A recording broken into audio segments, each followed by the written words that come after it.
Welcome back everyone. And यहाँ पे आज हम लोग बात करेंगे एचएनआई के थ्रू आप किस तरीके से आईपीओ अप्लाई कर सकते हैं। देखो, एक क्वेश्चन जो है काफी ज्यादा कॉमनली हम लोग के पास में आ रहा था, जहां पे काफी सारे जनों का यही क्वेश्चन आता है कि यार हम लोग एचएनआई के थ्रू कैसे अप्लाई कर सकते हैं। फर्स्ट ऑफ ऑल, अगर मैं आपको ये चीज कहूँ कि एचएनआई के थ्रू अगर आप अप्लाई करोगे तो आपके आईपीओ के अलॉटमेंट के चांसेस बढ़ जाते हैं, तो वो बात थोड़ी सी गिमिकी होगी। ऐसा होता नहीं है, क्योंकि जरा भी अगर हम यहाँ पर अप्लाई कर रहे हैं आईपीओ को, क्योंकि एचएनआई का भी एक प्रपोर्शन होता है, हाँ रिटेल से ज्यादा होता है, तो वो एक फैक्टर है जो आप एंजॉय करते हैं। बट काफी केसेस में हमने देखा है एचएनआई के अंदर ज्यादा यहाँ पे टाइम्स अलॉटमेंट हो जाती है, सब्सक्रिप्शन आ जाती है, एंड रिटेल में कम आती है, तो चांस वहां ज्यादा होता है। बट एनीवेज, यहाँ पे सबसे पहले आपको समझना है कि दो कैटेगरीज होती हैं यहाँ पे एचएनआई की। एक होते हैं जो 10 लाख से भी ऊपर का लगाते हैं, एंड एक होते हैं जो 2 से 5 लाख रुपए के बीच में लगाते हैं।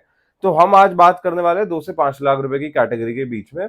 इसको लगाने के बेसिकली दो तीन तरीके होते हैं। सबसे आसान तरीका होता है यहाँ पे नेट बैंकिंग के थ्रू। आप नेट बैंकिंग में जाएं, वहां पे ऑप्शन आता है आपके पास में आईपीओ अप्लाई करने का, एंड आप उसमें ओवर 2 लाख अगर आप लगाओगे तो आप ऑटोमेटिकली एचएनआई के पोर्शन में ही जाओगे, आप रिटेल के पोर्शन में नहीं जाओगे। अब यहाँ पे सेकंड ऑप्शन आता है जो कंपैरेटिवली इजियर ऑप्शन है, वो है यूपीआई का। यूपीआई में कैसे होता है वो मैं आपको बताता हूँ, बट यूपीआई के कुछ रूल्स होते हैं, पहले उसको क्लियर कर लेते हैं।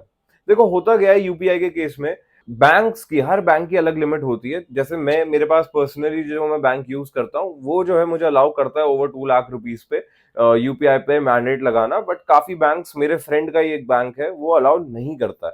तो वो आपके बैंक पे डिपेंड करेगा कि आप किस तरीके से उसके लिए एलिजिबल होंगे कि नहीं होंगे। तो that is one thing. But अगर आप यहाँ पे प्रोसेस के थ्रू जाना चाहते हैं, आप एक और काम ये कर सकते हैं कि आप अपने बैंक की हेल्पलाइन पे फोन कर सकते हैं, वो आपको बता देंगे कि अगर वो इतना मैंडेट अलाउ करते हैं कि नहीं करते हैं। हमारे बैंक में अलाउ होता है, एंड वैसे मैक्सिमम बैंक्स में अलाउ होता है।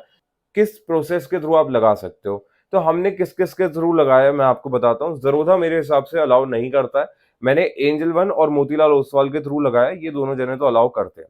आपको करना क्या होता है, जब आप एप्लीकेशन लगा रहे होते हो, नंबर ऑफ लॉट्स में आप प्लस प्लस प्लस करते जाइए, एंड आप उस लेवल पर ले जाइए जहां पे जो आपकी बिड अमाउंट है वो ओवर 2 लाख रुपीज हो जाए। जब आप ओवर 2 लाख रुपीज लगाओगे, जब आप मोतीलाल में भी लगाओगे और एंजल में भी लगाओगे, तो वो दोनों जगह पे ही आपको मैंडेट में दिखाएगा कि रिटेल के साथ में एचएनआई करके एक ब्रैकेट्स में ऐसे करके आ रहा होगा एचएनआई। तो आपको पता चल जाएगा कि जो आपकी बिड है वो एचएनआई पोर्शन में प्लेस हो रही है। अब यहाँ पे आपको बेनिफिट क्या मिलता है। देखो, रिटेल के पास में अगर 10% का प्रपोर्शन होता है, तो एचएनआईएस के पास में 15% तक का प्रपोर्शन होता है जिसमें वो अप्लाई कर सकते हैं। अब आप फॉर एग्जांपल जेएसडब्ल्यू इंफ्रास्ट्रक्चर के आईपीओ का एग्जांपल लेते हैं। देखो, जेएसडब्ल्यू इंफ्रास्ट्रक्चर एक अच्छा आईपीओ आया, अच्छे रिटर्न्स बना रहा है, सबसे बड़ी बात आज भी एक अच्छे टाइम पे बैठा हुआ है। तो उस केस में अगर आप एचएनआई के थ्रू लगाते तो आपके चांसेस कंपैरेटिवली ज्यादा थे, एंड रिटेल में आपके चांसेस कंपैरेटिवली कम थे। तो वो एक फैक्टर है जो यहाँ पे आपको देखना होता है। बट इसके अलावा ऐसा अ, ये नहीं होता कि आपके चांस बहुत ज्यादा बढ़ जाते हैं, क्योंकि जेएसडब्ल्यू इंफ्रास्ट्रक्चर के केस में अब आपका आपके सामने जो अलॉटमेंट स्टेटस आ रहा होगा, यहाँ पे वो एनआईआईस की तरह दिखाते हैं, small NIIs which is non institutional investors, उनको स्मॉल एचएनआईस भी बोलते हैं। तो ये उस हिसाब से दिखाते हैं। बट अगर आप वहां पे देखोगे तो सब्सक्रिप्शन वहां ज्यादा थी। अभी आप प्लाजा केबल का केस देख लो, आपके स्क्रीन पर आ रहा होगा कितना ज्यादा यहाँ पे भी है। तो ये फैक्टर भी आपको देखना पड़ता है। ऐसा नहीं होता है कि एचएनआईएस का आपको एडवांटेज भी मिलता है बहुत ज्यादा, बट कई केसेस के अंदर आपको एडवांटेज मिलता है। और बड़े आईपीओ में फायदा ये होता है, जो मेन लाइन आईपीओ होते हैं उसमें फायदा ये होता है कि आप एक एक करके भी बेच सकते हो। आपको एसएमई की तरह लॉट में नहीं बेचना पड़ता, तो वो भी एक एडवांटेज है जो आप इंजॉय करते हैं।